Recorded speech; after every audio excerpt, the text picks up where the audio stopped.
엘렌 G. 화이트는 88대 89페이지에서 질병이 발생하면 그 원인을 파악해야 합니다. 비위생적인 환경을 바꾸고 잘못된 습관을 고쳐야 합니다. 그런 다음 불순물을 제거하고 신체를 정상 상태로 회복하려는 노력에 자연이 도움을 주어야 합니다.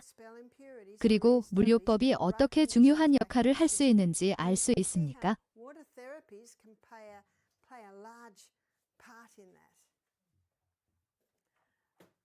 이제 탈출증에 대한 질문을 받았습니다. 자욕이 탈출증에 도움이 될까요? 물론입니다. 하지만 상상할 수 있듯이 약간의 노력이 필요합니다. 하지만 그 보상은 노력보다 훨씬 큽니다. 하지만 여기 탈출증에 대해 알아두면 유용한 정보가 있습니다. 봐봐라, 탈출증이란 무엇인가요? 탈출증은 결장이나 자궁의 탈출이 있을 수 있습니다. 우리는 항상 우리를 끌어당기는 중력에 맞서 끊임없이 싸우고 있습니다. 그리고 사람이 강한 내부 및 복부 근육을 가지고 있다면 탈출증이 없을 것입니다. 그리고 온열 및 냉찜질은 확실히 근육의 활력을 불어넣을 수 있습니다. 하지만 정말 가장 중요한 것은 운동입니다. 그리고 근육에는 나이가 없습니다. 즉, 9살이든 90살이든 근육은 튼튼할 수 있습니다. 하지만 탈출증에 대한 오래된 치료법은 이것입니다. 이것이 안락의자라고 가정해 봅시다. 그리고 그 위에 보드를 올려놓습니다. 이런 보드요. 그리고 거기에 베개를 놓습니다. 이제 이걸 고쳐서 조금 더 작게 만들겠습니다. 여기에 베개를 놓고 사람이 이렇게 눕습니다. 이렇게 하면 자세가 교정되기 때문에 매우 만족할 것입니다. 미안, 제대로 못 그렸네요. 그리고 몸은 여기로 갑니다. 무릎은 여기에 있습니다. 그리고 발은 이렇게 내려갑니다. 알겠어요. 탈출증에 무슨 일이 일어나고 있는지 상상할 수 있나요? 저절로 교정되는 거죠? 그리고 종종 환자는 하루에 10분만 그 보드에 누워 있으면 됩니다. 더 심하면 하루에 2번 10분씩요. 제가 그린 방식은 매우 가파르게 보입니다. 확실히 조금 더 낮출 수 있습니다. 머리는 보통 베개 위에 있습니다. 제대로 그리는 것이 좋습니다. 그리고 어떤 사람들은 책을 읽기도 합니다. 또는 좋은 음악이나 그런 것을 듣습니다. 그래서 대장 탈출증이든 자궁 탈출증이든 똑같습니다.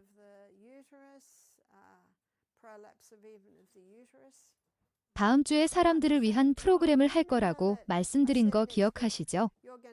그리고 제가 여기서 보여드리는 모든 것에서 여기저기서 조금씩 가져갈 것입니다. 탈출증이 있으면 당연히 치유를 위해 활기찬 혈액이 필요합니다. 따라서 수분을 충분히 섭취하고 영양가 있는 식단을 섭취해야 합니다. 매일 밤 8시간 동안 충분한 수면을 취하세요. 그리고 곧 알게 되겠지만 몸에서 미네랄을 빼앗아가는 각성제는 섭취하지 마세요. 매일 햇볕에 누워 일광욕을 합니다. 햇볕이 잘 드는 경사판에 누워 신선한 공기를 마시는 것도 좋을 수 있습니다.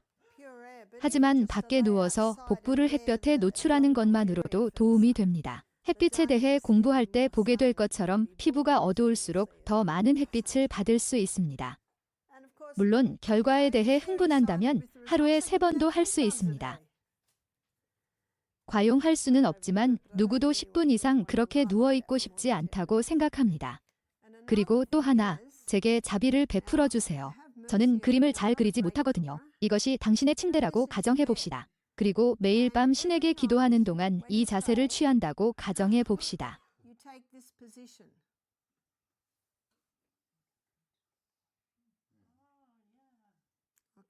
그 자세를 취하면 내부 장기가 어떻게 되는지 처지는 것이 보이나요? 그리고 기도가 끝나면 그냥 몸을 뒤집고 잠이 들어요. 그게 무슨 뜻인지 아시나요? 내장이 밤새도록 제자리에 있다는 뜻이죠. 그리고 화장실에 가려고 일어나면 그 자세로 다시 기도하는 것이 좋습니다.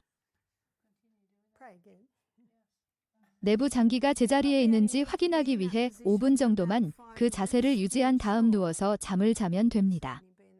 그리고 그 자세를 더 오래 유지할 수도 있습니다.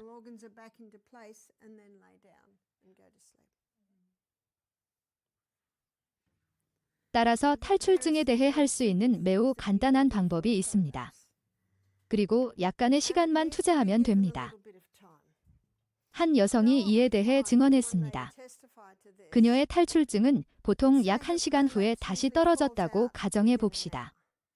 그런데 한 번은 53분 동안 버텼습니다. 다음 날에는 55분 동안 머물렀습니다. 그 다음 날에는 매 시간마다 빠지고 있었어요. 한 번 할 때마다 조금씩 더 오래 머물렀다는 것이 무엇을 의미하는지 알 수 있을까요? 이제 한 달 동안 그렇게 했다고 상상해 보세요.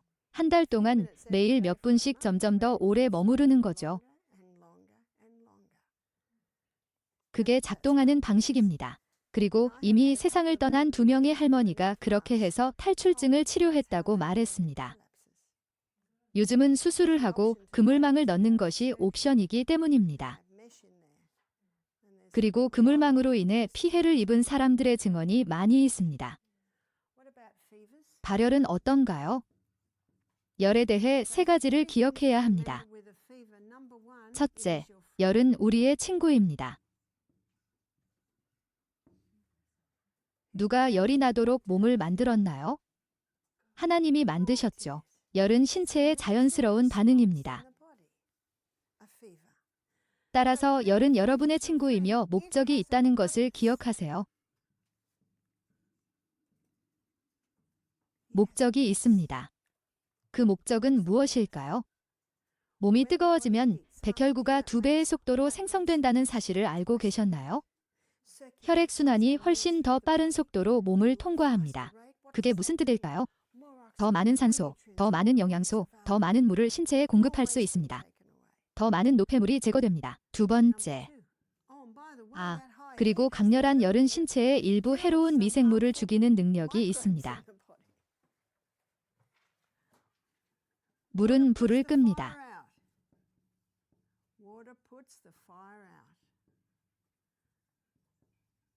그리고 열에서 신체의 회복 속도를 높이기 위해 신체와 함께 작동하는 몇 가지 간단한 치료법을 보여드리겠습니다.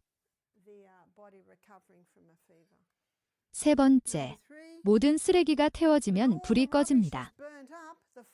따라서 열이 다시 발생하면 신체가 열이 다시 필요하기 때문입니다.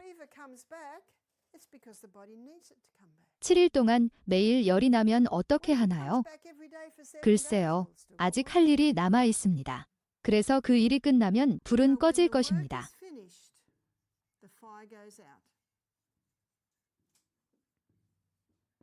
불은 꺼집니다. 왜냐하면 그들은 우리에게 무엇을 말하나요? 열은 적이라고 하죠? 실제로 제가 2주 동안 격리되어 있을 때 간호사가 매일 전화해서 감기에 걸렸나요? 목이 아프나요?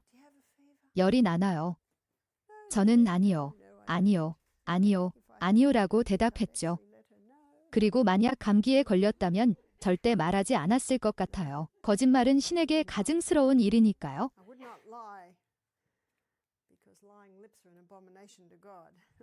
하지만 때로는 모든 것을 말할 필요는 없잖아요. 그렇죠? 제게 묻는다면 당연히 솔직하게 말할 거예요.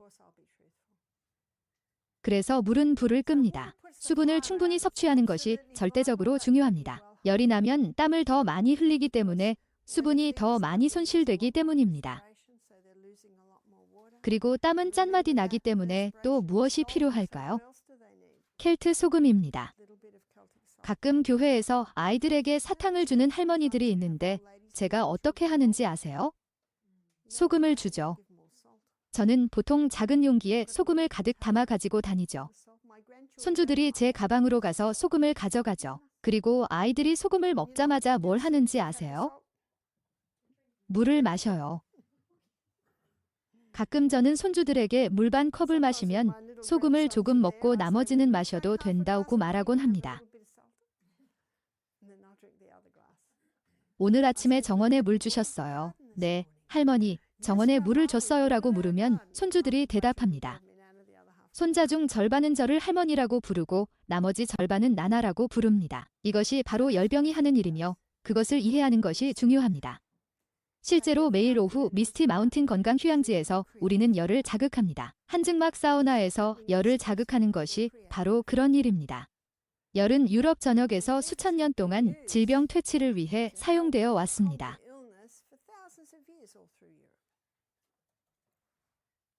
열이 하는 또 다른 일은 골수를 자극하여 더 많은 백혈구를 생성하는 것입니다. 그리고 우리 몸에는 5가지 종류의 백혈구가 있습니다. 호중구가 있습니다. 호중구는 백혈구의 약 60%를 차지하는 것으로 생각됩니다.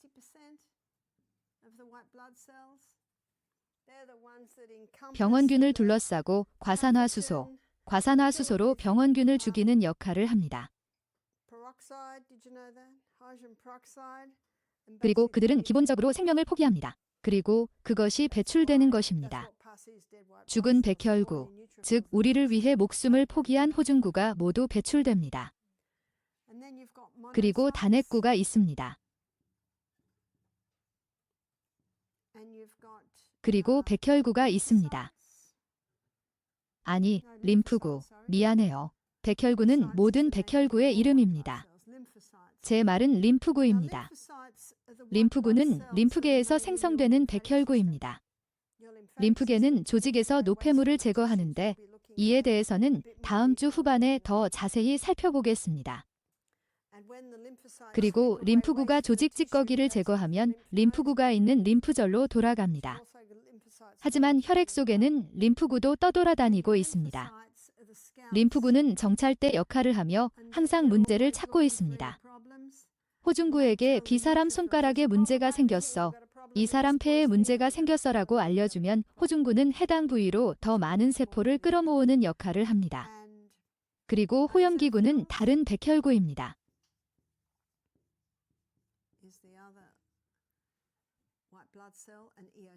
그리고 호산구.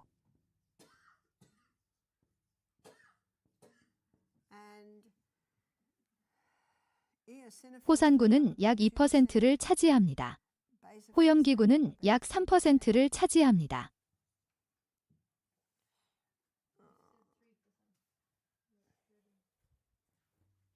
이제 다른 백혈구의 비율을 적절히 맞추기만 하면 됩니다.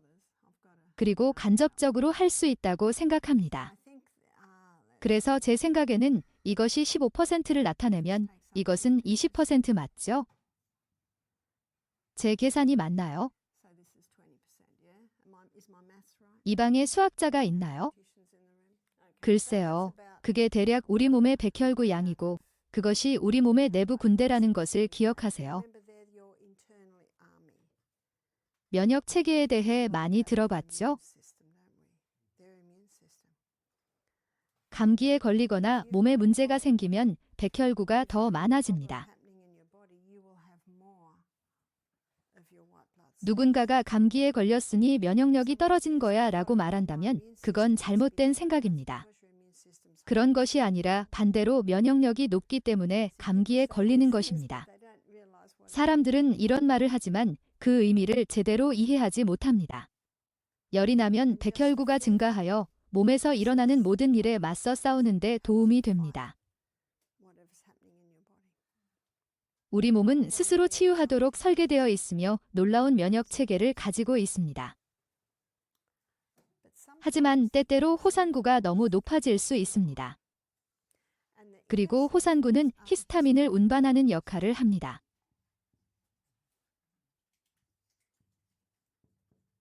체내 히스타민이 너무 많으면 무엇을 먹일까요? 항히스타민제.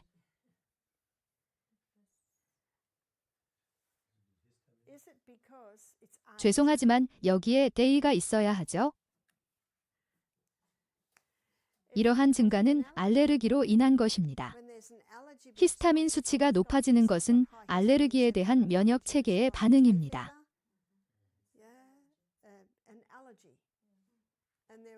그리고 5가지 일반적인 알레르겐이 있습니다. 그리고 많은 질병에서 이 5가지 일반적인 알레르겐이 중요한 역할을 한다는 것을 알게 될 것입니다. 땅콩. 오늘 아침에 말한 것 기억하시죠? 땅콩이 아니라 그게 뭐죠? 땅콩에 있는 곰팡이입니다. 두 번째는 유제품입니다. 유기농 젖소의 원유를 사용했을 때는 유제품 알레르기가 많지 않았습니다. 하지만 다른 동물의 우유를 마시는 동물은 인간뿐이잖아요. 그리고 우유는 아기를 위한 것이죠. 그래서 사람들이 무슨 우유를 마셔요? 라고 물어보면 젖을 뗐고 이가 있고 단단한 음식을 먹어요 라고 대답합니다. 세 번째는 밀입니다. 다른 강의에서 더 자세히 설명하겠지만 1950년대의 밀은 교잡종으로 개량되었습니다. 곡물 수확량이 많은 식물을 생산하기 위해 집중적인 교배를 거쳤습니다. 왜 그렇게 했을까요? 아마도 아프리카, 인도, 멕시코의 기근 위기를 해결하기 위해서였을 겁니다. 실제로 연구는 주로 멕시코에서 이루어졌습니다.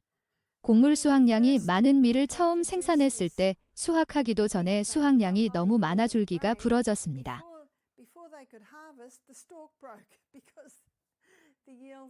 그래서 그들은 그것을 다시 설계했고, 그래서 오늘날 밀이 이 높이까지만 자라는 것을 발견하게 될 것입니다. 그리고 줄기가 두껍기 때문에 높은 곡물 수확량을 지탱할 수 있습니다. 봐봐라, 줄기가 짧아졌나요? 네, 짧아졌어요. 봐봐라, 줄기를 짧게 하기 위해 화학약품을 사용한다고 들었어요. 네, 그리고 성장을 억제하는 화학 물질도 있죠. 그 위에 또 뭐가 있죠? 우리도 그 위에 화학 물질을 뿌립니다. 이것이 바로 오늘날 사용되는 밀입니다. 그리고 안전성 연구 없이 서둘러 개발되었습니다. 바바라 또한 뿌리 네트워크가 더 이상 토양 깊숙이 내려가지 않기 때문에 토양에서 많은 영양분을 흡수하지 못합니다. 맞아요. 영양분을 많이 흡수하지 못합니다. 또 다른 요인은 일반적으로 글리포세이트 또는 라운드업으로 재배된다는 것입니다. 이러한 화학물질은 토양의 미생물을 억제하여 미생물이 토양에서 영양분을 추출하여 식물로 옮기는 것을 방지합니다. 그래서 오늘날 밀에는 많은 문제가 있습니다. 엘렌 화이트는 2장 2페이지에서 사탄과 그의 천사들이 인류에게 가장 큰 불행을 초래할 수 있는 것이 무엇인지에 대해 회의를 하는 장면을 묘사하고 있습니다.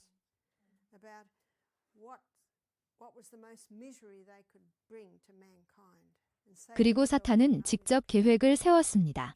그는 포도나무 열매를 사용하겠다고 말했습니다. 우리는 술이 가져온 비참함을 잘 알고 있습니다. 그리고 그는 또한 밀과 다른 음식에 사용되는 제품을 사용할 것입니다. 밀은 거기서 언급된 유일한 음식입니다. 밀이 교잡되기 100년 전에 쓰여졌습니다.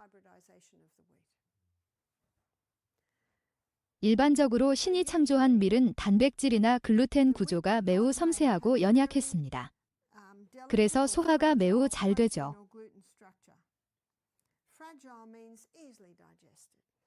언제인지는 확실하지 않지만 아마도 2000년 전에 아인콘이라는 원래 밀이 들판의 잡초와 야생 교잡을 통해 엠마 품종의 밀을 탄생시켰을 것입니다.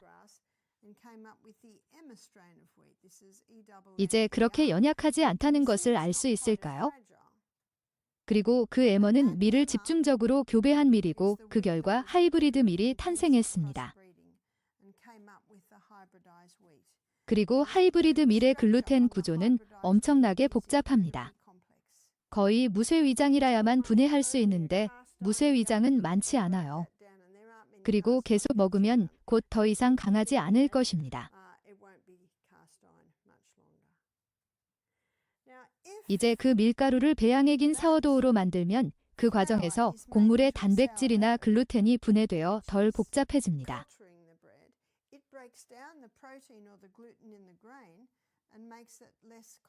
사워도우 빵은 거의 소화가 끝난 곡물을 먹는 것과 같습니다. 단백질이 분해되었기 때문입니다. 그리고 사람들이 사워도우 빵을 만들기 시작한 것은 산업혁명 이후부터입니다. 그 전에는 전 세계의 모든 빵이 사워도우 빵이었습니다. 사막에 있는 이스라엘 사람들을 상상해 보세요. 1년에 한 번 6월절이 되면 집에서 누룩을 꺼내야 했죠. 누룩이 무엇이었을까요? 사워도우 누룩이었어요. 봐봐라, 1년에 한 번? 네, 6월절에요. 봐봐라, 사워도우는 대대로 보관했다고 들었어요. 네, 맞아요. 그래서 일주일이 지나면 사워도우를 꺼내서 밖에 나가서 작은 스타터를 가져다가 밀가루와 물을 부어 되살려서 다시 빵을 만들곤 했죠. 고린도전서 5장 6절에 작은 누룩이 한 덩어리의 반죽을 누룩하게 하는 것을 너희가 알지 못하느냐 라고 성경은 말합니다. 사워도우를 가리키는 말입니다. 그리고 누가복음에서 예수님은 천국에 대한 비유를 말씀하시는데 누룩을 가져다가 반죽에 넣어서 반죽 전체를 누룩으로 만든 여인과 같은 비유라고 생각해요. 그래서 성경은 사워도우 빵을 언급합니다. 어떤 사람들은 저에게 하지만 엘렌 화이트는 사워도우 빵을 먹으면 안 된다고 했어요. 저는 그들에게 어디에서 그렇게 말하나요? 라고 묻습니다. 엘렌 화이트는 빵은 무겁고 시큼한 것이 아니라 가볍고 달콤한 것이어야 한다고 말합니다. 그녀는 사워도우 빵에 대해 말하는 것이 아닙니다. 그녀는 너무 많이 부풀어 무겁고 시큼해진 빵에 대해 이야기하고 있습니다. 신뢰합니다. 봐봐라. 한 가지만 말씀드리고 싶어요. 제 부모님은 케냐에서 밀을 대규모로 재배하는 농부였어요. 아프리카 사람들을 돕기 위해 그런 게 아니었어요. 그들은 새로운 자유주의적 사고에 따라 모든 것을 아프리카 사람들을 위해 사용할 수 있도록 그렇게 하셨죠. 제 부모님은 말씀드렸듯이 대규모 농부였어요. 모든 것이 멈췄죠. 우리는 그 지역에서 밀, 해바라기, 농산물을 재배했었죠. 씨앗을 보관할 수 있었나요? 네, 봐봐라. 하지만 지금은 모든 것이 너무 조작되어 예전처럼 경작할 수 없고 토양도 매우 고갈되어 있습니다. 맞아요. 토양이 고갈된 건 사실이에요. 맞습니다. 맞습니다. 그건 절대적으로 사실입니다. 그리고 제약회사들이 아프리카에서 한 일 외에도 다른 어떤 나라보다 더 많이 아프리카 사람들을 대상으로 실험을 하고 있습니다. 아프리카 사람들이 아픈 것은 당연합니다. 심판의 날이 오면 그들은 그들이 한 일에 대해 하나님께 설명해야 할 것입니다. 봐봐라, 그 말이 위로가 되네요. 네, 맞아요. 자, 철자법입니다. 스펠트 곡물은 이 에머 밀의 야생 잡종입니다. 그래서 스펠트는 단백질 구조가 덜 복잡합니다. 그리고 이 스펠트를 사워도우로 만들면 사워도우가 원래의 연약한 구조로 다시 변형됩니다. 따라서 빵을 먹는다면 고대 곡물과 사워도우로 만들어야 합니다. 그들은 종종 고대 곡물이라고 부릅니다. 사워도우는 곡물을 훨씬 더 소화하기 좋게 만들기 때문에 최고입니다. 렉틴에 대해 들어보셨나요? 다음 강의에서 렉틴에 대해 이야기하겠습니다. 렉틴은 식물 성분입니다. 일반적으로 덜 익은 과일에는 많고 익은 과일에는 적습니다. 하지만 밀은 렉틴 함량이 높습니다.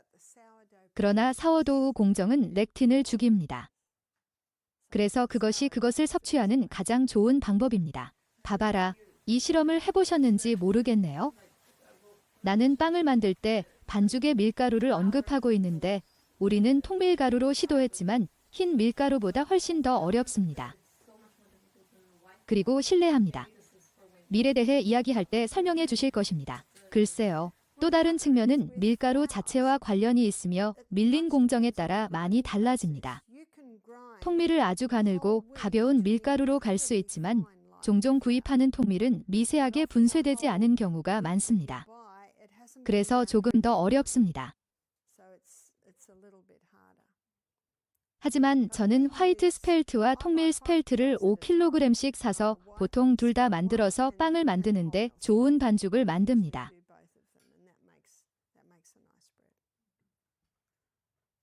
5가지 일반적인 알레르기 유발 물질을 살펴보면 밀이 알레르기 유발 물질인 이유를 알 수 있습니다. 밀은 신이 만든 밀이 아닙니다. 개량된 밀이죠. 그리고 다른 하나는 귀리입니다.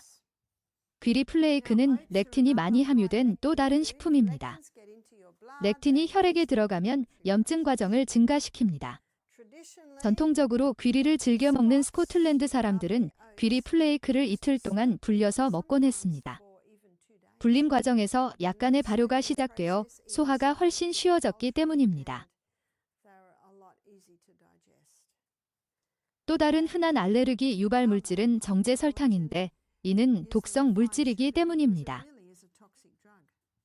순수한 산입니다. 그리고 설탕 함량이 높기 때문에 신체의 모든 염증을 유발할 수 있습니다. 그래서 누군가 건강 문제가 있을 때 저는 보통 5가지 일반적인 알레르겐으로 시작합니다. 특히 건초열과 같은 알레르기 유형에 반응해서 그렇습니다. 하지만 저는 사람들에게 이러한 음식을 제거하면 효과를 보기까지 2달이 걸릴 수 있다고 말합니다. 빵 한 조각을 먹어도 24시간 안에 몸에서 빠져나가지만 그 효과는 남아있을 수 있기 때문입니다. 따라서 사람들에게 경고하고 언제부터 이 일을 시작했는지 달력에 표시하는 것이 중요합니다. 그리고 2달 동안 관찰하세요. 아기에게 습진이 있는 한 여성이 왔는데 아기가 100% 모유 수유를 하고 있었기 때문에 저는 그녀와 앉아서 이야기를 나누고 알레르겐 섭취를 중단할 것을 권유했습니다. 그녀는 알레르겐 섭취를 중단했습니다. 한 달 후, 그녀는 우리 아기에게 여전히 습진이 있어요 라고 말했습니다. 저는 네, 조금만 더 기다려보세요. 시간이 걸리니까요. 좋은 일을 하는데 지치지 말자. 지치지 않으면 거둘 것입니다. 정확히 2달 후, 그녀는 아기 사진을 보냈는데 피부가 정말 아름다웠어요. 그래서 시간이 걸립니다. 이제 한 달 동안 섭취를 중단하고 빵 한 조각을 먹으면 어떻게 될까요? 다시 원점으로 돌아갑니다. 2달을 처음부터 다시 시작해야 합니다. 특히 습진이나 꽃가루 알레르기가 있는 어린이의 경우 이러한 알레르겐을 제거하면 항상 반응이 나타납니다. 그리고 그것이 반드시 영원할 필요는 없습니다. 문제를 극복하고 나면 가끔 오트밀을 먹어도 되고 밀을 먹어도 될 수도 있습니다. 언제가 될지는 누가 알 수 있을까요? 몸의 반응입니다. 몸의 반응이죠. 그러니 반응을 지켜보세요. 봐봐라, 대신 무엇을 먹을 수 있는지 몇 가지 예를 들어주시겠어요? 아주 좋은 질문이고 아주 좋은 지적입니다. 땅콩버터 애호가라면 아몬드 버터나 캐슈 버터를 사용할 수 있고 호주에 오면 마카다미아 버터도 먹을 수 있습니다. 이렇게 다양한 대안이 있습니다. 유제품은 어디에 사용하시나요? 보통 시리얼과 차와 커피에 넣습니다. 차와 커피는 버리는 것이 좋다고 이미 말씀드렸고 오늘 아침처럼 더 나은 아침 식사를 고려하는 것이 좋습니다. 다른 아침 식사. 우유를 넣고 싶은 사람이 있다면 코코넛 밀크를 사용하거나 캐슈 밀크를 직접 만들 수 있습니다. 3번째, 밀의 훌륭한 대안은 스펠트입니다. 하지만 미국에서도 스펠트를 구할 수 있다는 것을 알고 있습니다. 그리고 카무트 또는 조라산 밀을 구할 수도 있습니다. MD 하나인지 채미 2개인지는 모르겠습니다.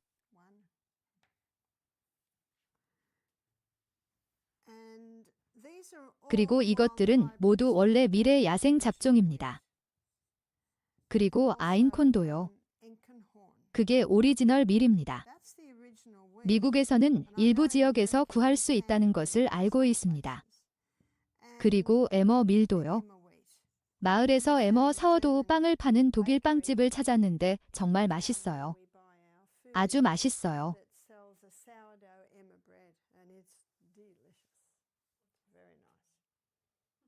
밀 대신 사용할 수 있는 곡물 몇 가지를 소개해 드릴게요. 오트밀 대신에 어떤 곡물을 사용할 수 있을까요? 실례합니다. 봐봐라. 그거 아인콘인가요? 네, 아인콘이 맞아요. 어떤 사람들은 앵켄콘이라고 부르기도 하죠. 어떤 책에서는 아인콘이라고도 하더군요. 전에는 안켄콘이라고 했는데 어떤 책에서는 아인콘이라고 하더라고요. 그래서 아인콘이라고 하죠. 건강수련회에서 사용하는 그래놀라에는 오트밀이 들어있지 않습니다. 수련회에서는 이러한 알레르기 유발식품을 사용하지 않기 때문에 누군가 하지만 저는 오트밀을 좋아하고 몸에 좋아요 라고 말하면 뭐라고 대답하는지 아십니까? 오트밀을 먹으라고요. 가장 좋은 답은 자신의 몸입니다. 어떤 사람은 견딜 수 있고 어떤 사람은 견딜 수 없습니다. 그렇기 때문에 요리사가 이 사람을 위한 음식과 저 사람을 위한 음식을 만드는 것이 아니라 모든 사람이 먹을 수 있는 음식을 만들 수 있도록 그런 것들을 배제하는 것입니다. 그래서 오트밀 대신 메밀을 불렀는데 메밀은 2시간 정도만 불려야 한다는 사실을 알게 되었습니다. 끈적끈적해져서 잘 헹구고 24시간 동안 탈수시켜야 합니다. 그러면 바삭바삭해지죠. 그러면 아주 좋은 그래놀라가 되죠. 봐봐라, 오븐에서 탈수할까요? 아니면 탈수기로만 탈수할까요? 탈수기로요. 오븐에서 탈수하려면 온도를 섭씨 100도 정도로 낮춰야 해요. 그리고 찬물에 담가주세요. 대부분의 오븐은 섭씨 100도 이하로 내려가지 않습니다. 우리 오븐, 제 오븐은 120도 이하로 내려가지 않아요. 그래서 약간 높습니다. 하지만 저기 구석에 있는 화목 보일러 보이시죠?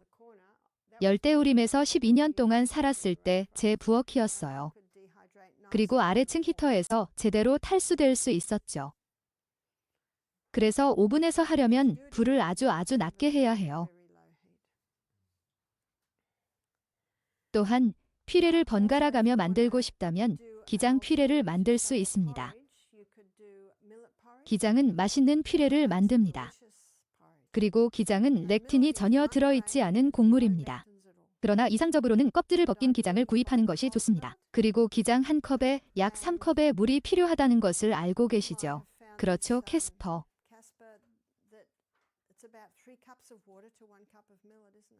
많은 양의 물이 필요하죠?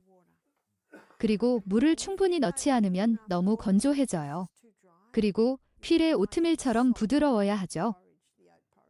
저희 수련회에서는 구운 사과, 과일 샐러드, 배크림, 코코넛 크림을 얹은 가니쉬와 함께 오트밀을 제공하는데 손님들이 정말 좋아하죠.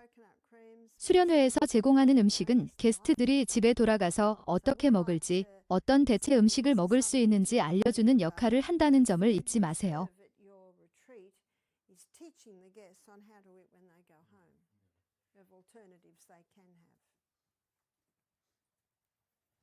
봐봐라, 질문이 하나 있는데요. 밀이나 귀리에 대한 신체 반응, 즉 증상에 관한 질문입니다. 많은 사람들이 어떤 증상이 나타나는지 모르기 때문에 자신에게 문제가 있다는 사실조차 모르는 경우가 많아요. 좋은 의견, 정말 맞습니다. 좋은 지적입니다. 가장 흔한 2가지 증상은 브레인 포그와 복부 팽만감이며 많은 사람들이 그렇게 살고 있습니다.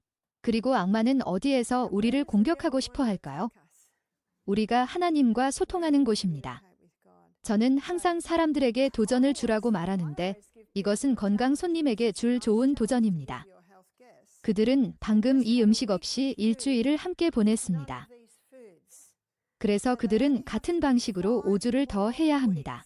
따라서 도전은 2달 동안 중단하고 절제하는 것이며 여러분 스스로 해보실 것을 제안하고 싶습니다. 그러면 여러분은 이야기할 수 있는 스토리를 갖게 될 것이기 때문입니다. 그러니 5주 동안 멈추세요. 죄송하지만 2달입니다. 제가 계산을 제대로 못했군요. 그렇죠? 여기 수학자를 보고 있잖아요. 휴양지에서 일주일만 쉬면 7주가 부족해요. 남편이 겁에 질렸을 거예요. 남편은 항상 제 수학을 체크하는데 가끔은 별로예요. 제 수학이 엉망이라고 하더라고요. 남편은 제게 가장 엄격한 비평가이지만 남편을 통과하면 누구든 통과할 수 있다는 걸 알아요. 가끔 제가 무언가를 말할 때 남편이 뒤에서 펜과 종이를 들고 있으면 세상에 내가 무슨 말을 했지? 그리고 그는 저에게 충실하게 말해줍니다. 봐봐라, 오트밀은 렉틴이 문제인가요? 그런 것 같아요. 글쎄요, 몇 가지 문제인 것 같아요. 하나는 덜 익었기 때문이죠. 그리고 어떤 사람들은 퀵 오트밀이나 미리 조리된 오트밀을 먹기 때문에 괜찮다고 말합니다. 그것도 다르지 않다는 것을 알고 계셨나요? 다르지 않습니다. 전분은 그 과정에서 분해되지 않지만 발효시키거나 오래 불리고 오래 조리하면 렉틴이 비활성화되기 때문입니다. 귀리는 밀만큼 문제가 있는 사람은 많지 않지만 저는 수련회에서는 귀리를 사용하지 않는 편입니다. 사람들이 귀리를 좋아하고 잘 먹는다면 집에서 먹어도 괜찮습니다. 하지만 렉틴이 없는 두 가지 곡물은 기장과 수수입니다. 전통적으로 사탕수수는 소의 사료로만 재배되었지만 글루텐이 없는 것으로 밝혀졌습니다. 호주에서는 위트빅스에 대해 들어보셨나요?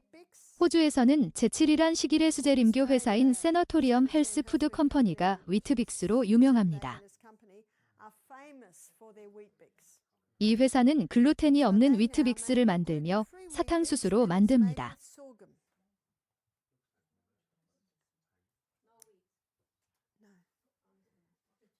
하지만 이제 수수가루를 구할 수 있습니다. 수수가루는 글루텐이 없고 제빵에 사용할 수 있다는 사실을 알게 되어 좋죠.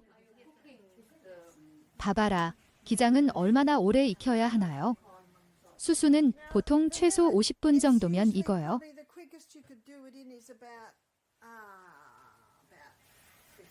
봐봐라, 저는 2시간 정도 걸리는데 작은 베이킹 상자를 만들어서 거기에 넣고 쌀도 넣어요.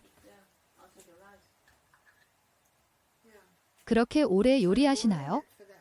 아니요. 그냥 20분에서 30분 정도 끓인 다음 거품 상자 같은 곳에 넣어요. 맞아요. 맞아요. 그런 다음 몇 시간 동안 저 안에 있어야 합니다. 그건 슬로우 쿠커와 같은 건데요. 인스턴트 포트에 대해 들어보셨나요? 제 딸이 인스턴트 팟을 가지고 있지만 압력솥이나 슬로우 쿠커를 사용할 수 있습니다.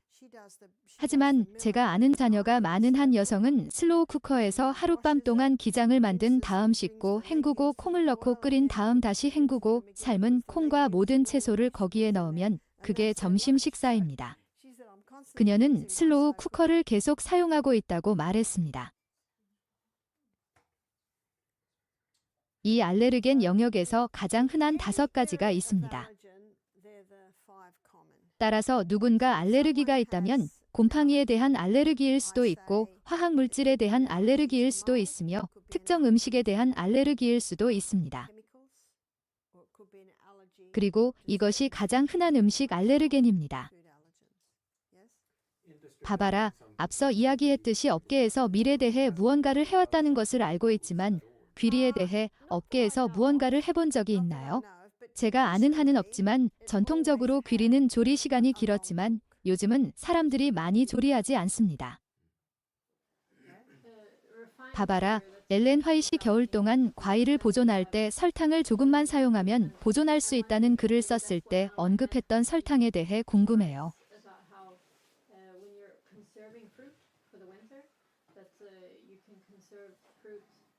그리고 그녀는 이렇게 준비된 보존 과일은 신선한 과일을 대신할 수 있는 훌륭한 대용품입니다.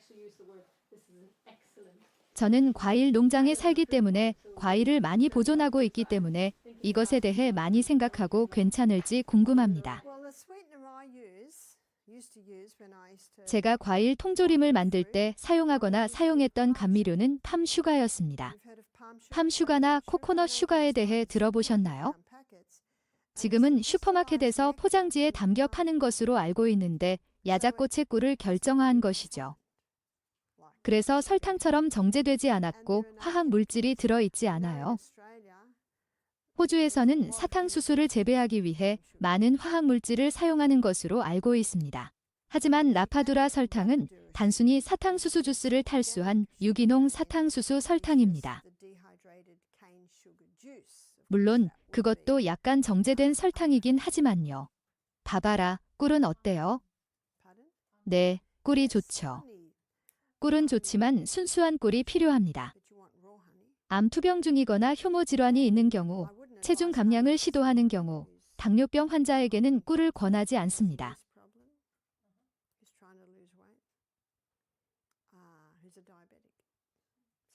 당뇨병 환자의 경우 췌장 기능이 좋아질 때까지 감미료 섭취에 매우 주의해야 합니다.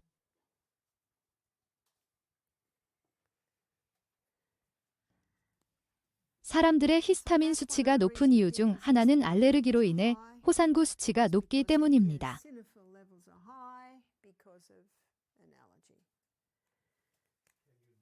바바라, 호산구 수치를 낮출 수 있나요? 호산구 수치를 어떻게 낮출 수 있나요? 알레르기를 유발하는 음식을 먹지 않음으로써 호산구 수치를 낮출 수 있습니다. 호산구는 알레르기 유발 음식에 대한 반응으로 증가합니다. 얼음은 최고의 항염증제입니다. 염증에 얼음을 사용할 때는 얼음을 붙였다 떼어내면 됩니다. 10초 동안 붙였다가 다시 10초 동안 떼어내는 식으로 몇 번 반복하면 됩니다.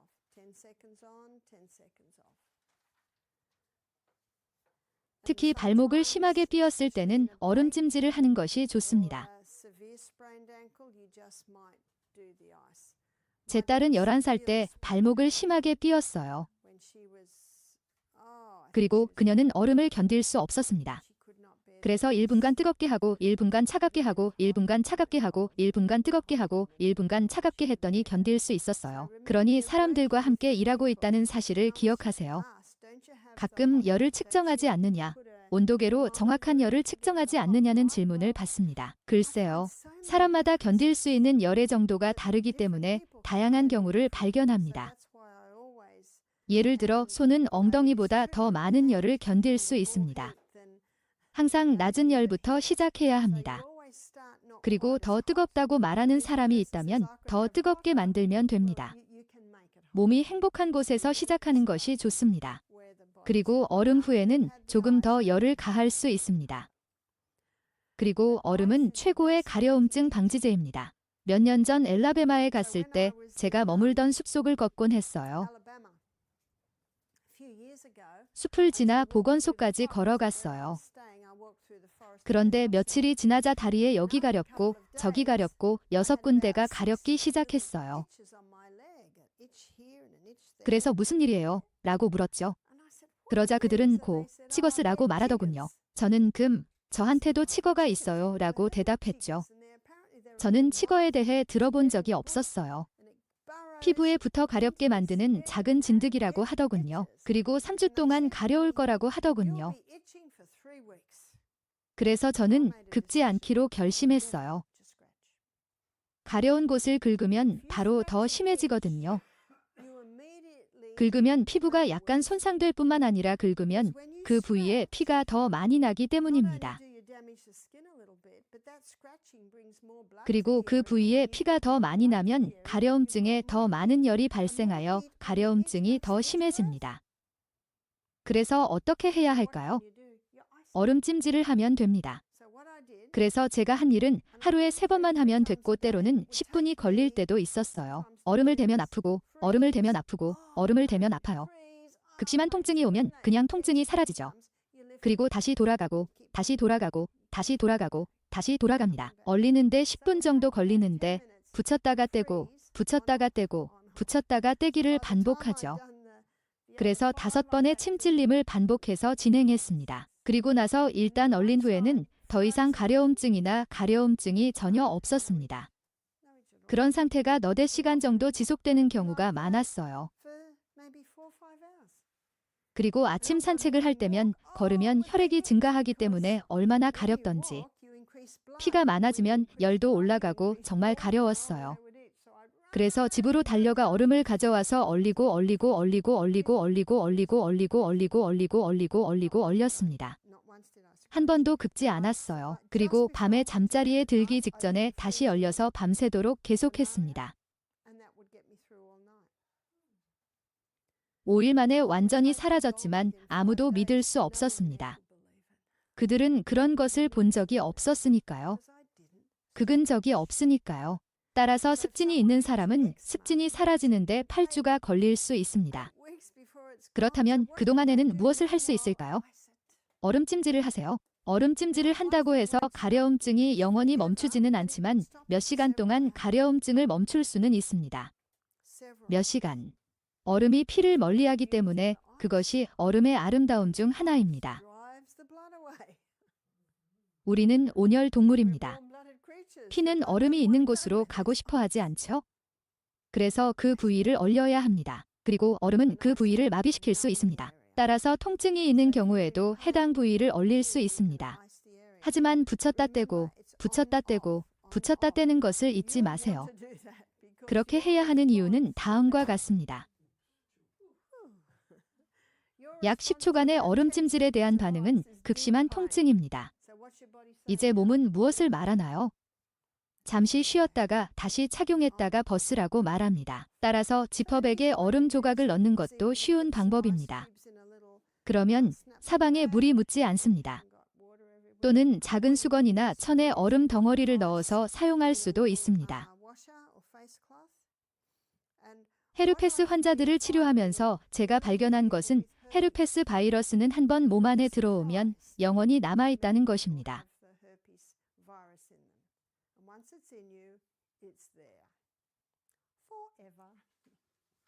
하지만 관리할 수 있습니다. 그래서 저는 헤르페스 환자들이 보건법을 준수하여 매달 헤르페스가 발병하는 대신 6개월마다 헤르페스가 발병하기 시작하는 것을 보았습니다. 그리고 보통 입술과 같이 신체에서 가장 민감한 부위에 발생하는 경향이 있습니다. 입술은 민감한 신체 부위입니다. 저는 구순포진을 앓은 적이 없지만 남편은 앓았어요. 그리고 일단 터지면 더 고통스러웠어요. 터지면 작은 물집이 생깁니다. 물집이 터지면 통증이 매우 심합니다.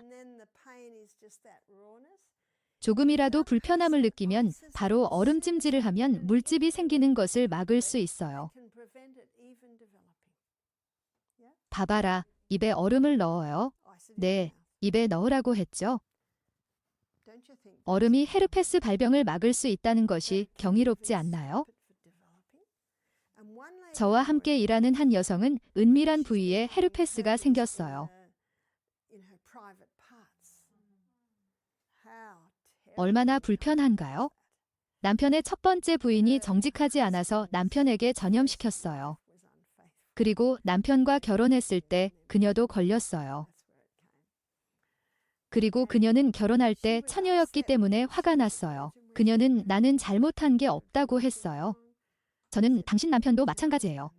바람을 피운 건 남편의 아내였어요. 불행히도 그런 일이 일어났어요. 하지만 당신은 감당할 수 있어요. 저는 슬퍼하지 마세요. 우리는 아직 천국에 있지 않으니까요. 이런 일은 일어날 수 있어요. 그리고 얼마나 당황했는지 몰라요. 거의 말하지 않으려고 했어요. 누군가 헤르페스에 걸렸다고 하면 곧바로 그럼 그동안 뭘 하고 있었냐는 질문이 나오기 때문이죠. 그래서 우리는 편견을 갖지 않도록 매우 조심해야 합니다. 예수님은 결코 그렇지 않으셨음을 기억하세요. 그분의 가장 큰 특징은 자비입니다. 그래서 저는 이 여성에게 절음으로 해보세요 라고 말했습니다. 그래서 그 여성은 얼음을 가져다가 화장실에 갈 때마다 바르기 시작했습니다. 그리고 물을 충분히 마시고 있었기 때문에 1시간 반, 2시간마다 화장실에 갔어요. 그녀는 2~3시간마다 환부에 얼음을 바르곤 했습니다. 그리고 그녀는 그것이 그녀에게 주는 안도감이 놀랍다고 말했습니다. 아프기 시작하면 중단했다가 다시 얼음찜질을 하곤 했습니다. 그녀는 그것이 발전하지 않았다고 말했습니다. 여러분도 헤르페스 환자를 상대할 때가 있을 거예요. 얼음 기억하시나요? 거의 잊혀진 치료법이죠. 정말 간단해요. 모든 가정에 냉동실에 얼음이 있어야 합니다. 아이가 머리를 부딪히면 얼음 주머니를 대는 것이 당연하죠. 하지만 얼음은 염증이나 가려움증, 대상포진과 같은 질환에 매우 효과적으로 사용할 수 있습니다. 한 여성은 보통 10일이 걸린다고 말했습니다. 대상포진이 처음 나타나고 엄청나게 고통스러운 감각이 있을 때 얼음을 바르면 됩니다. 그리고 작은 물집이 생기면 엄청나게 엄청나게 고통스러우면 얼음을 바르세요. 보통 10일이 걸린다고 했는데 얼음 덕분에 5일 만에 해결되었다고 하더군요. 바바라 냉찜질 대신 냉찜질을 해야 할 때를 어떻게 알 수 있나요? 제 딸이 11살 때 넘어졌던 이야기를 기억하세요. 무릎을 삐끗해서 무릎 아래쪽이 삐끗했죠. 얼음을 대고 싶었지만 딸이 견디지 못했어요. 그래서 냉찜질과 온찜질을 해드렸더니 그 정도는 견딜 수 있었어요. 그래서 그게 그녀가 일반적으로 제공하는 대답입니다. 발목을 삐었을 때 냉온찜질을 했는데도 여전히 부어있다면 냉찜질을 더 많이 하고 온찜질을 덜 하세요. 바바라, 염증의 경우 모든 치료법 중에서 냉온찜질을 하는 것이 가장 좋다고 언급하지 않으셨어요. 글쎄요. 몸의 부기가 가라앉지 않으면 냉기를 더 많이 사용하십시오. 그렇기 때문에 반응을 관찰해야 합니다. 방금 말에게 발을 짓밟힌 어린 소녀를 보러 온 적이 있습니다. 그녀는 많이 부어 있었어요. 그런 경우에는 냉찜질을 하면 됩니다. 그런데 그 아이는 그걸 좋아하지 않았어요. 그래서 우리는 휴식을 주면서 인내했습니다. 깊은 통증을 느낄 수 있을 정도로 직접 해보는 것도 좋은 방법입니다. 그리고 그곳에 부상이 있으면 더 큰 고통을 느끼지만 결국에는 통증이 완화됩니다. 더 이상 고통이 없습니다. 전체 부위를 마비시키기 때문에 아프지 않죠. 하지만 계속 번갈아가며 해야 합니다. 신체의 반응에 따라 움직여야 합니다. 일반적으로 심한 염증에는 얼음이 가장 좋지만 모든 사람이 얼음을 다룰 수 있는 것은 아닙니다. 바바라, 냉온찜질과 관련하여 3분 이상 30초 이상 하는 것이 매우 부정적인 영향을 미칠 수 있나요?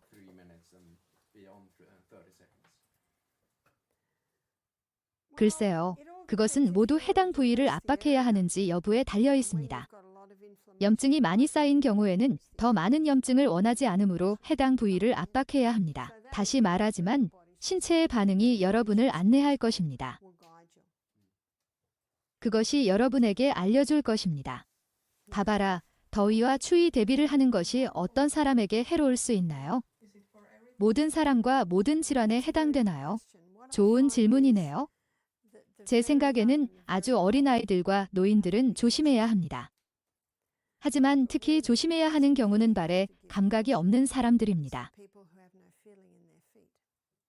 당뇨병 환자, 화학요법의 부작용인 말초 신경병증이 있는 사람, 발이 매우 차가운 사람 등이 여기에 해당합니다. 차가운 발을 뜨거운 물통에 넣지 마세요. 그럼 어떻게 발을 따뜻하게 하나요? 차가운 발을 따뜻한 물에 담그면 됩니다. 그리고 물을 조금 더 따뜻하게 할 수도 있습니다. 또한 발을 마사지하면 그 부위에 혈액이 공급될 수 있습니다. 바바라 심장 질환이 있는 경우 조심해야 하나요? 그런 경우는 본 적이 없습니다. 주의할 점은 혈액순환에 관한 것입니다. 발에 감각이 없는 사람이 차가운 발을 뜨거운 물에 담그고 발이 차가운 사람이 뜨거운 물에 담그면 조직이 손상될 수 있습니다. 매우 조심해야 합니다. 파스에 대해 이야기할 때는 발바닥에 카이엔 고추를 찜질하는 방법을 살펴볼 것입니다. 더위와 추위를 견디지 못하는 경우 카이엔 고추 찜질을 할 수 있으며 이는 매우 안전합니다. 절대 해를 입지 않으니까요. 제가 족욕을 할 때 항상 하는 일은 환자의 발을 제 손에 넣는 것입니다. 그래서 먼저 뜨거운 물에 손을 넣고 물을 느껴서 온도를 파악한 다음 그 사람의 얼굴을 봅니다. 그리고 상대방이 벗으려고 하면 즉시 벗겨야 합니다. 모든 사람이 참을 수 있는 건 아니니까요. 물론 발이 차가우면 발을 넣지 않습니다. 따뜻한 물에 넣습니다. 그리고 발을 마사지할 수 있습니다. 저는 차가운 발을 마사지했는데 20분 만에 따뜻해졌어요. 마사지를 하면 그 부위에 피를 불러오기 때문입니다. 피가 뭔지 기억하시나요?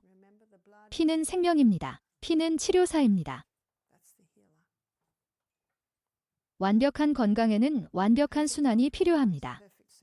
사람의 발이 차가우면 혈액순환이 원활하지 않습니다. 완벽한 순환은 내 몸 전체가 같은 온도라는 것을 의미합니다. 그리고 나는 많은 여성들이 있다는 것을 알게 되었습니다. 추운 날씨에 그들은 작은 샌들을 신고 있습니다. 그들은 발이 차갑습니다. 한 여성은 수년 동안 발이 차가웠다고 말했습니다. 그리고 그녀의 발가락은 이제 마비되었습니다. 혈액은 신경을 공급합니다. 혈액이 내려가지 않으면 발이 차가워지면 혈액이 발로 가지 않습니다. 그래서 신경이 죽기 시작합니다. 다음은 뭔지 아십니까? 궤저입니다. 발가락이 죽기 시작합니다. 피는 살의 생명이기 때문입니다. 그 부위에 피를 공급해야 합니다. 그래서 운동이 중요한 거예요. 사지까지 피를 공급하거든요. 봐봐라. 스웨덴에서는 어린 소녀들이 복통을 호소하는 것이 다시 유행이 되었어요. 네. 여기에는 신장이 있기 때문에 신장 문제가 많이 있을 것 같아요. 그들은 차갑고 차가워집니다. 어린 소녀들은 신장이 차가워지면 신체가 혈액을 정화해야 하기 때문에 신체가 추위로부터 보호하기 위해 신장 주위에 여분의 지방을 개발한다는 사실을 알고 겁을 먹게 될 것입니다.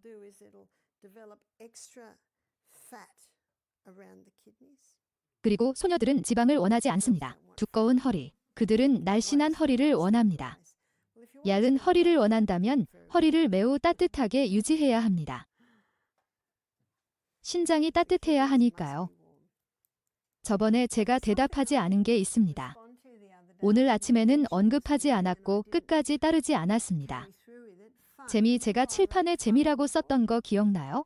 아픈 스티브가 건강한 해리에게 넌 인생에서 재미를 다 뺏어갔어 라고 말한 거 기억나요? 콜린 캠벨은 그의 책에서 모든 연구 끝에 유제품을 포기하고 고기를 포기했습니다. 그는 낙농장에서 자랐습니다. 그는 식물성 식단을 먹기 시작했습니다. 그는 친구들은 제가 인생의 모든 재미를 잃었다고 말하더군요. 커피도 끊고 각성제, 술도 모두 끊었고 지금은 70세가 되어 손자들과 즐거운 시간을 보내고 있습니다. 그들과 함께 산을 오르기도 하죠. 제 친구들 중 절반은 죽었어요. 나머지 절반은 지팡이를 짚고 덜컹거리며 걸어 다니고 있죠. 그 덜거덕거림이 뭔지 알아요? 그들이 복용하는 약 때문이에요. 그리고 그는 난 재미있어요 라고 말했죠. 우리는 재미가 무엇인지 잊어버렸어요. 재미는 매 순간 기분이 좋고 삶을 즐기는 것입니다. 요한 3서 1장 2절에서 하나님께서 우리에게 원하신 것이 바로 이런 것이 아닐까요? 사랑하는 자여 내 영혼이 잘됨 같이 내가 범사에 잘되고 강건하기를 내가 간구하노라. 그것이 우리를 향한 하나님의 설계입니다. 그래서 오늘 오후 저의 목표는 여러분이 적용할 수 있는 간단하고 기본적인 수치료 절차를 알려드리는 것이었습니다. 하지만 한 가지 더 해드리고 싶은 것이 있는데 바로 습식 시트 랩입니다.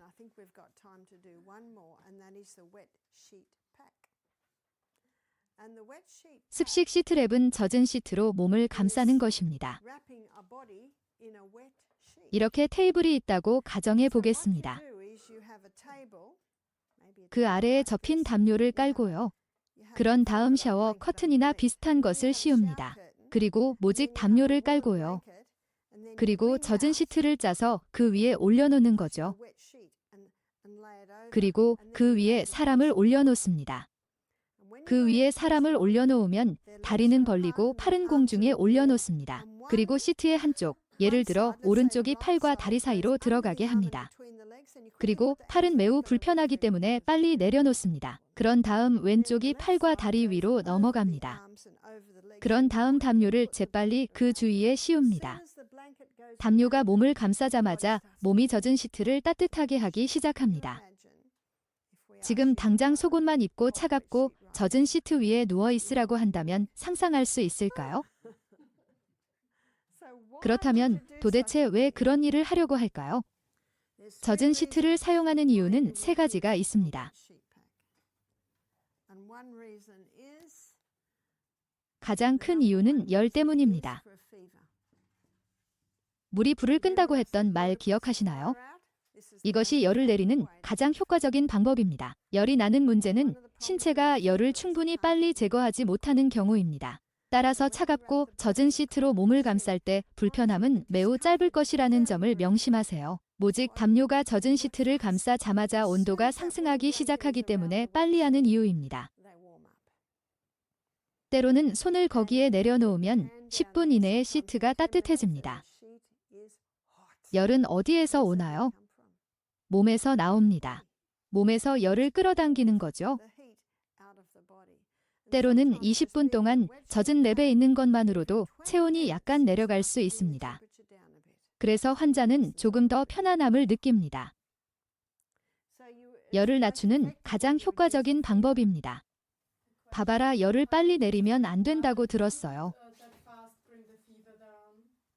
우리 몸은 최대한 열을 내리려고 노력한다는 것을 알고 계셨나요? 이것은 수세기 동안 적용되어 왔으며 믿을 수 없을 정도로 효과적이기 때문에 여러 번 사용했습니다. 그리고 몸에 여전히 태워야 할 쓰레기가 있다면 열은 여전히 존재하지만 그다지 높지는 않을 것입니다.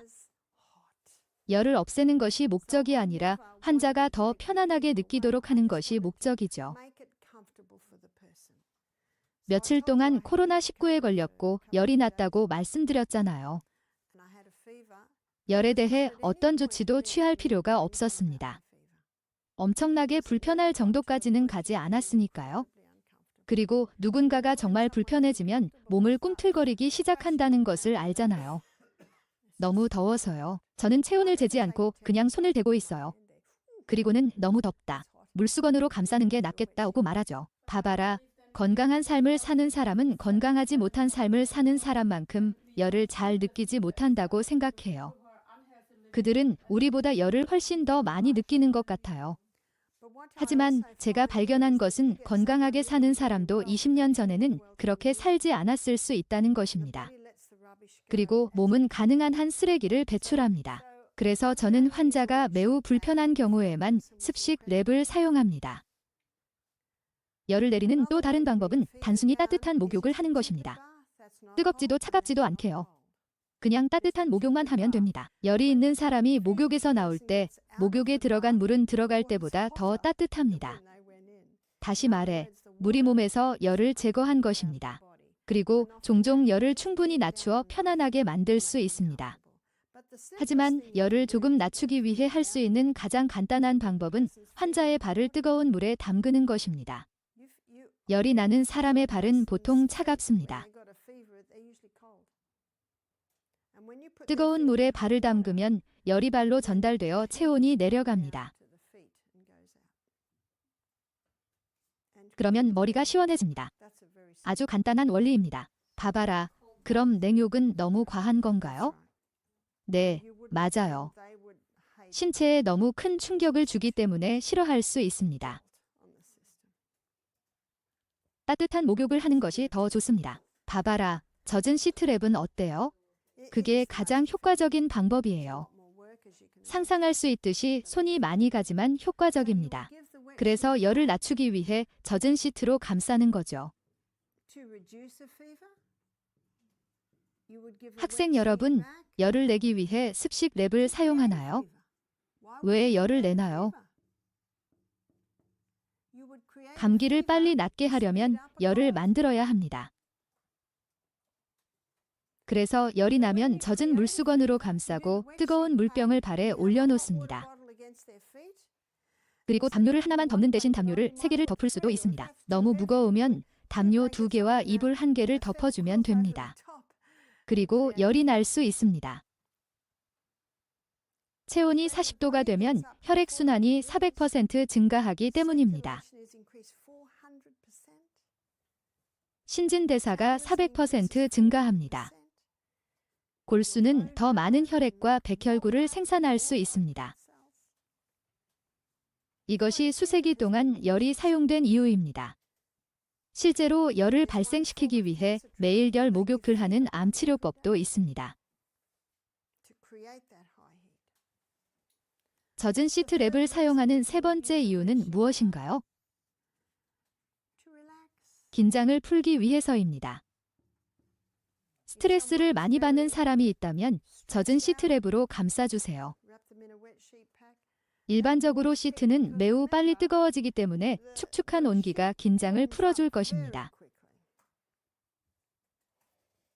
그렇기 때문에 열이 나거나 긴장을 풀기 위해 사용하려는 경우 따뜻한 체온을 유지해야 하며 그렇지 않으면 효과가 떨어집니다.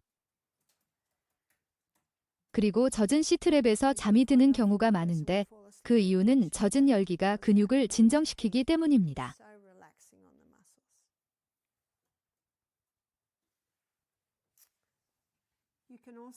독을 빼내는 데도 사용할 수 있습니다. 여기서 의도는 동일합니다. 열을 발생시키려는 것입니다. 열이 나면 땀을 흘리기 시작하기 때문입니다. 따라서 누군가는 열을 만들어 감기의 진행 속도를 높이거나 열을 만들어 독을 끌어낼 수 있습니다.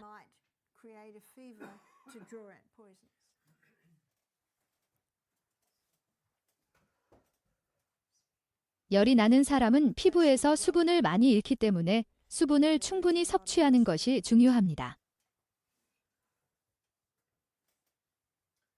봐봐라, 열을 내고 싶을 때 시트가 따뜻해야 하나요?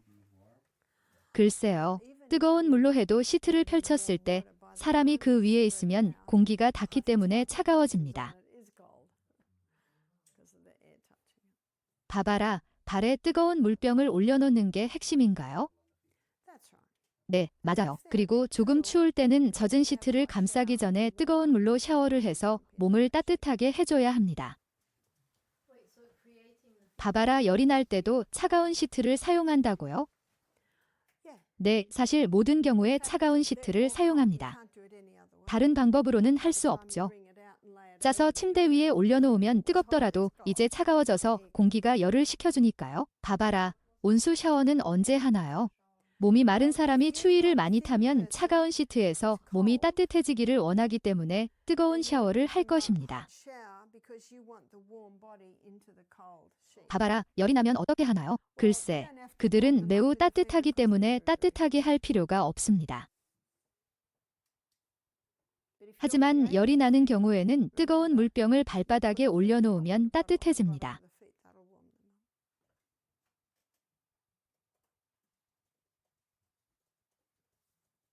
따라서 젖은 시트랩에서 열을 발생시키는 것은 체온입니다. 그리고 이것은 수세기 동안 사용되어 온 아주 오래된 치료법이기도 합니다. 따라서 이러한 간단한 물치료법은 계속해서 사용되어 왔습니다. 그렇죠. 봐봐라, 성경의 물치료, 수치료에 대한 구절이 있나요? 물요법에 대해 구체적으로 언급하는 것을 보지 못했습니다. 7번이나 물에 몸을 담가야 치유된 나아만의 경우를 제외하고는요. 봐봐라, 느부갓네살은 어때요? 느부갓네살요? 네, 봐봐라, 그는 땅에 버려졌어요. 아, 그래요. 바닥에 이슬이 맺혔어요. 끝나기 전에 더 질문할 게 있나요? 봐봐라, 대상포진으로 돌아가서 대상포진을 치료할 방법이 없나요? 얼음 찜질만 할 수 있나요? 글쎄요. 당신은 그것을 통제할 수 있고 항상 몸에 있을 것이지만 건강의 8가지 법칙을 따르고 잘 살면 발병이 줄어들 것입니다. 그리고 저는 매달 발병하던 사람들이 6개월마다 발병하던 것이 1년에 한 번만 발병하는 것으로 바뀌는 것을 보았습니다. 그리고 치료와 얼음찜질을 하면 매우 빨리 회복됩니다. 봐봐라, 면역 체계의 활동과 관련이 있나요?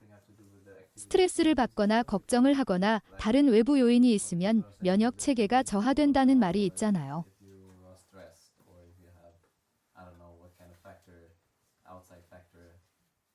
네, 그런 것들이 면역 체계를 약간 자극할 수는 있습니다. 그리고 그 원인이 무엇인지 알아내면 알게 될 것입니다. 환자의 병력을 살펴보면 어떤 일이 있었는지 알 수 있습니다. 때로는 가족의 사망, 실직 등 다양한 요인이 작용할 수 있습니다. 모든 사람이 다르기 때문에 모든 사람을 다르게 대우하는 것이 중요합니다. 10명이 같은 질환을 앓고 있다고 해도 각 사례마다 다른 요인이 작용할 수 있습니다.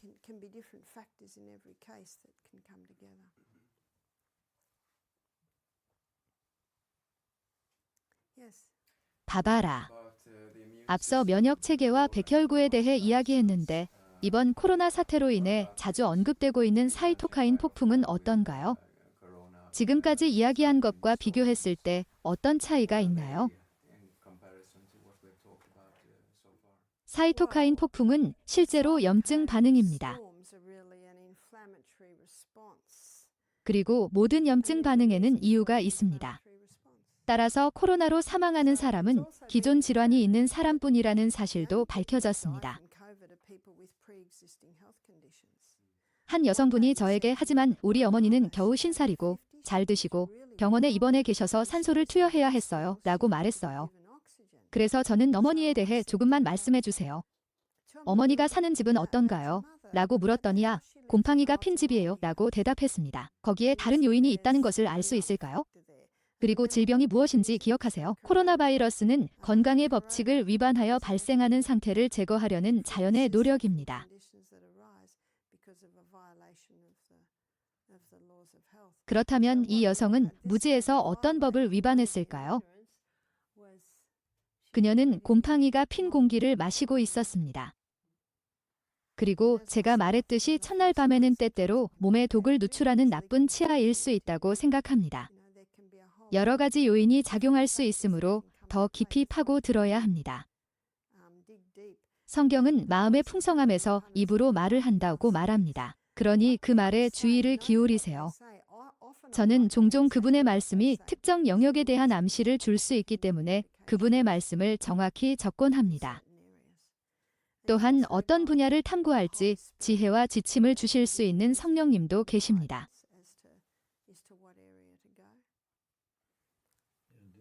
봐봐라, 건강한 식습관은 우리 용어로 비건 채식일 수도 있지만 다른 사람들의 용어로 육식일 수도 있어요. 맞아요. 맞아요. 하지만 저희 수련회를 다녀온 가장 건강한 커플은 유기농 낙농가였어요. 그들이 먹은 고기는 많지 않았지만 유기농이었습니다. 유제품을 먹어도 양이 많지 않더라도 유기농 제품이었습니다. 모든 음식은 유기농이었고 매일 운동을 했어요. 저는 이 부부에게 어떤 결점도 찾을 수 없었습니다. 그리고 콜린 캠벨 박사는 그의 저서에서 식단에서 20%의 동물성 단백질이 실제로 질병을 유발한다고 말했습니다. 하지만 5% 동물성 단백질은 그렇지 않습니다. 동물성 단백질 5%는 너무 적습니다. 저는 이 말을 하면서도 식물성 식단을 옹호합니다. 하지만 저는 아주 아픈 채식주의자를 만났다는 사실도 보여주고 싶어요. 이 부부는 매우 건강한 부부였는데 그들이 먹는 고기는 유기농이었고 양이 많지 않았기 때문입니다. 그게 그들이 관리한 방법이죠. 봐봐라, 린다 맥카트니에 대해 읽었어요. 그녀는 모든 것을 튀겼지만 비건 채식주의자였어요. 네, 맞아요. 11년 전쯤에 요리사가 한 명 있었어요. 그녀는 꽤 과체중이었어요. 먹는 건 다 튀겨야 했죠. 그녀는 오랫동안 우리와 함께 일하지 않았어요. 손님이 왜 저렇게 뚱뚱하지? 라고 말하곤 했거든요. 손님은 여러분이 가르친 것을 실천하는 모습을 보고 싶어 합니다. 사실 어떤 사람들은 다른 사람들보다 더 튼튼한 몸을 가지고 있습니다. 체격의 차이는 항상 존재하죠. 하지만 이 여성분은 정말 뚱뚱했어요. 한 번은 어떤 식당에 갔는데 사람들이 비건이라며 저에게 호통을 쳤어요. 하지만 전 절대 먹지 않을 최악의 음식이었어요. 비건 치즈, 비건 휘핑크림, 비건 커스터드에 설탕과 화학물질이 너무 많이 들어 있었거든요. 그래서 저는 더 이상 스스로를 비건이라고 부르지 않아요. 저는 식물성 식단을 먹는다고 말하죠. 하지만 신이 만든 그대로의 식물은요? 바바라 사이토카인 폭풍에 대해 한 말씀만 더 해주세요. 실제로는 면역 방어가 혼란을 일으키고 있다고 합니다.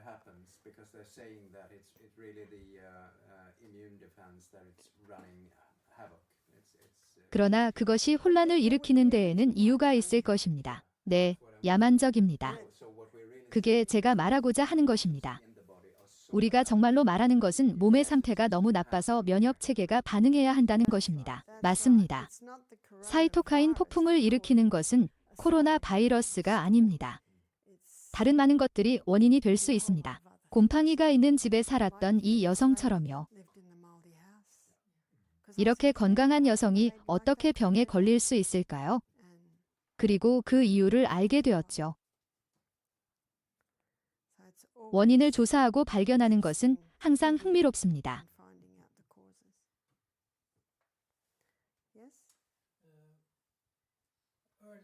봐봐라, 저는 치즈 안쪽이 파랗게 변한 것을 좋아했었죠. 좋은 음식이 아니라는 걸 깨달았어요. 그런데 뭐가 문제죠? 파란색은 곰팡이입니다. 곰팡이는 인체의 독소입니다. 하지만 강한 염산이 있으면 곰팡이를 죽일 수 있다는 것도 사실입니다.